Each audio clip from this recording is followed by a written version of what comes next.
नमस्कार दोस्तों। आप सबका स्वागत है उन्नति एस्ट्रो वाला ये यूट्यूब चैनल पर। ये वीडियो मैं बहुत दिनों के बाद भृगुनंदी नाड़ी के ऊपर बना रहा हूँ। इससे पहले मैंने कुछ वीडियो शेयर्स किए हैं, वो न्यूमरोलॉजी के ऊपर और वैदिक के ऊपर काफी मैंने इंफॉर्मेशन कुछ दिनों में शेयर की। लेकिन क्योंकि मेरा एक नया बैच शुरू हो रहा है भृगुनंदी नाड़ी का, उसका जो इंटरेस्टेड लोग होंगे वो यहाँ पर इंफॉर्मेशन उनको देखने के लिए मिल जाएगी। वो ये कोर्स स्टार्ट कर सकते हैं हमारे साथ 14/6/2023 को। लेकिन एक बार रजिस्ट्रेशन से पहले बात जरूर कर लीजिएगा कि क्योंकि मैं over a period of time ऐसा देख पाया हूँ कि कुछ जातक वो किसी और पर्पस के लिए आते हैं। ना मैं चाहता हूँ कि वो मेरे साथ कुछ गलत करे, और ना ही मैं ये चाहता हूँ कि जिनके कुछ और उम्मीद हो जिनको मैं पूरा नहीं कर सकता वो भी मैं पढ़ाने से पहले क्लियर करना चाहता हूँ। लेकिन क्योंकि जो भी मेरी नॉलेज है उसका 30% मैं यूट्यूब पे फ्री ऑफ कॉस्ट डालता हूँ। उस 30% का जो नॉलेज शेयर करता हूँ उसका एक हिस्सा मैं आज इस लेक्चर के द्वारा भी दूँ, जो अभी तक की मेरी भृगुनंदी नाड़ी है जातक के चार्ट को स्टडी करने की। जैसा कि आप जानते हैं भृगुनंदी नाड़ी में मैं एटलीस्ट पढ़ाता हूं तो मैं लगन नहीं लेता। मैं लड़का हो या लड़की हो, अगर विशेष रूप से इनिशियल चार्ट को देखना हो तो जुपिटर को ही देखता हूँ। जुपिटर को नेटी मान लेता हूं। अगर मान लीजिए जुपिटर जातक का किसी ग्रह के साथ बैठा हो तो पहले मैं उस चार्ट की वो इंटरनल स्ट्रेंथ की बात करता हूं। क्योंकि जातक जुपिटर जिस जातक का बैठा होगा वो उसकी इंटरनल स्ट्रेंथ होगी, यानी अंदरूनी ताकत। दूसरा, जुपिटर के आगे या जुपिटर के 7th हाउस में जो ग्रह बैठे होंगे वो उसको एक्सटर्नल सपोर्ट देंगे, यानी बाहरी लोग जो उसकी पर्सनैलिटी डेवलप करने में मदद कर सकते हैं वो देखते हैं। तो इसी टॉपिक को, इन दो बातों को मैं श्री नवीन पटनायक जी की कुंडली पर लगा के बताना चाहता हूं। देखिए, इनकी कुंडली में अगर आप देखेंगे जुपिटर 7th नंबर साइन में बैठा हुआ है, लिब्रा। ऐसा जातक जो होता है वो बैलेंस रहकर जिंदगी में बहुत तरक्की कर सकता है। जैसे ही वो बैलेंस नहीं रहेगा वो उसकी तरक्की रुक जाएगी। तो मैं जैसा देखता हूं, मैं पर्सनली तो इनसे कभी मिला नहीं, लेकिन जो न्यूज़पेपर में या जो इनकी वे ऑफ वर्किंग जैसे हम सुनते हैं उसके हिसाब से ये काफी बैलेंस पर्सन। वो एक इनकी बाय बर्थ भगवान के आशीर्वाद है। साथ में जो मरकरी, मार्स और मून, क्योंकि इनका जो ट्राइन है वो 3 7 11 का है, यानी वायु तत्व की राशियों का है।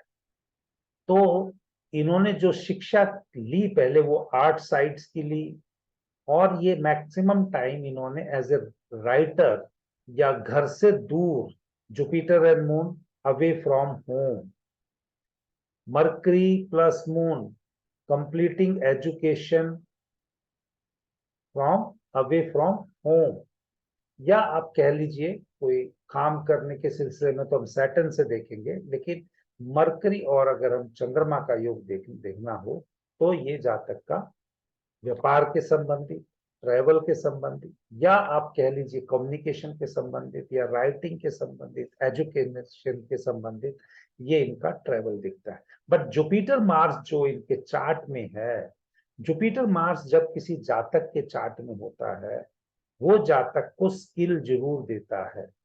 अब वो स्किल किस चीज की देगा, वो राशि के कारक तत्व या बाकी बैठे हुए घरों के साथ है। तो इनके अंदर भगवान ने एक स्किल दी। हाँ, ये जरूर है जुपिटर मार्स अगर बैठे हुए हैं तो जातक कहीं ना कहीं से अंदर से बाय नेचर एग्रेसिव हो सकता है। या मैं ये नहीं कह रहा कि वो हमेशा एग्रेसिव रहेंगे, लेकिन उनको जब गुस्सा आएगा तो बहुत पीक पे आ जाएगा, और जब ठंडा भी होगा तो बहुत जल्दी हो जाएगा। तो ये जातक की एक्चुअल में इंटरनल स्ट्रेंथ, यानी जातक जब कभी भी जिंदगी में उसको कोई जरूरत पड़ेगी अपने आप को कंपोजर करने के लिए, तो उसमें खुद ही अपने लेवल पे अपनी स्किल के द्वारा खड़े होने की ताकत भगवान ने दी है इस जन्म में। अब इनके 7th हाउस में कोई प्लेनेट नहीं है, जो भी जुपिटर से हम 7 देखेंगे, क्योंकि हम जुपिटर को असेंडेंट मान रहे हैं, यानी मेष राशि में कोई प्लेनेट नहीं है। वहां पर 110% जैसा मैं बताता हूँ, वहां से इनको कोई सपोर्ट नहीं है, लेकिन 90% जो सपोर्ट है इनको, वो वीनस और केतु की है। वीनस और केतु की सपोर्ट शादी अगले ने की नहीं। हाँ, धन दौलत, क्योंकि एक चीफ मिनिस्टर के बेटे रहे और अच्छे फैमिली से बिलोंग भी करते हैं, तो धन दौलत की तो भगवान की दया से कोई कमी होगी नहीं, और अब इतने सालों से चीफ मिनिस्टर भी हैं। केतु एक रिलीजियस, या एक आप कह सकते हैं सरेंडर करने वाला, या एक ज्यादा इच्छे नहीं रखने वाला, या स्पिरिचुअल टाइप का बंदा, इन तीनों में से कोई भी चीज बना सकता है। या तो स्पिरिचुअल होंगे, या आसानी से चीजों को छोड़ देंगे, या किसी के सामने अगर जरूरत पड़ेगी तो सरेंडर भी कर सकते हैं, मतलब ज्यादा वो नहीं करेंगे। तो ये सब चीजें जातक को एक्सटर्नल सपोर्ट करेंगे। जब जब ये करेंगे तब तब इनकी तरक्की और ऊपर होगी, क्योंकि ये एक्सटर्नल सपोर्ट की मदद ले रहे हैं उस प्लेनेट की करेक्टरिस्टिक की वजह से। तो ये जब से चीफ मिनिस्टर बने हैं, देखिए कितना टाइम हो गया। मेरे ख्याल से ये पहली बार जो चीफ मिनिस्टर बने होंगे 5 मार्च 2000 में बने थे, और अभी 2023 चल रहा है। उससे पहले नो डाउट ये मेंबर ऑफ पार्लियामेंट भी रहे, और कहीं ना कहीं मेरे ख्याल से अटल बिहारी वाजपेयी की जब सत्ता रही तो उसमें ये मिनिस्टर भी रहे।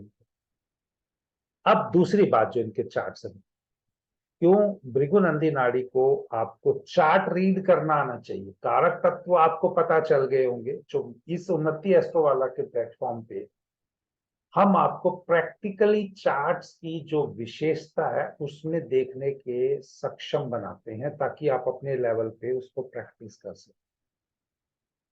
अब देखिए इनके चार्ट में अगर आप ध्यान से देखेंगे तो 2 ग्रहों का इंटरचेंज दिख रहा है। 2 ग्रह कौन से हैं? मरकरी तो नहीं है, जुपिटर भी नहीं है। अगर आप ध्यान से देखेंगे तो वीनस जो है वो मार्स के राशि में बैठा हुआ है, और जो मार्स है वीनस की राशि में बैठा। तो इनका 2 ग्रह का आपस में एक्सचेंज है।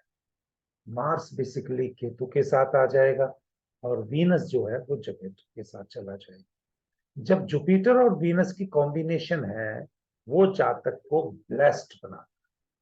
जैसे ही जातक ने कोई स्किल में अपने आप को एनहेंस किया, उसका एक्सचेंज हुआ, और उसको भगवान की ब्लेसिंग आनी शुरू। जुपिटर प्लस वीनस आप कह सकते हैं भृगुनंदी नाड़ी के हिसाब से, जैसे ब्लेसिंग ब्लेसिंग ब्लेसिंग, मतलब उसको भगवान का आशीर्वाद मिलना ही मिलना है। जुपिटर प्लस मरकरी जातक बाई नेचर इंटेलिजेंट होना ही होना है। हाँ, ये जरूर है, अगर जब ये मार्स वहां से जो एग्रेशन के चेहरे पे भी नहीं दिखता, क्योंकि वहां से एक्सचेंज हो गया, अब जुपिटर और वीनस हो गया, अब उनके फेस पे जो है, या जो उनकी इमेज में है, जो वीनस की प्रोमिनेंट एक वो जो करेक्टरिस्टिक है वो रहेगी। तो दोस्तों, आज मैंने सिर्फ इंटरनल और एक्सटर्नल स्ट्रेंथ के ऊपर बात की है, और भृगुनंदी नाड़ी की, क्योंकि मैंने ये शायद उम्मीद है कि ऐसी इंफॉर्मेशन पहले नहीं शेयर की किसी वीडियो अपने इस वीडियो में। तो ये इंटरनल एक्सटर्नल और एक्सचेंज ऑफ प्लैनेट्स का एक समीकरण है। अगर इसी तरीके से आप अपने द्वारा दिए गए चार्ट्स पर अगर भृगुनंदी नाड़ी बगैर किसी हिडन के टोटली जो भी मेरी नॉलेज है, अच्छी है बुरी है, अगर आप उसको ग्रहण करना चाहते हैं, और आपका जुपिटर और सैटर्न कोई भी प्लेनेट मेरे जुपिटर के साथ मैच करता है, तो आप वेलकम है उन्नति एस्ट्रोवाला से। आप जो भी, चाहे भृगुनंदी नाड़ी है, चाहे वैदिक एस्ट्रोलॉजी है, चाहे केपी है, चाहे न्यूमरोलॉजी है, चाहे पर्सन कुंडली है, चाहे हॉर्स मैच, या शादी के लिए जो गुण मिलान कुंडली का एनालिसिस है, या अपना चार्ट एनालिसिस आप करवाना चाहते हैं, तो आपका स्वागत है। जय श्री राम।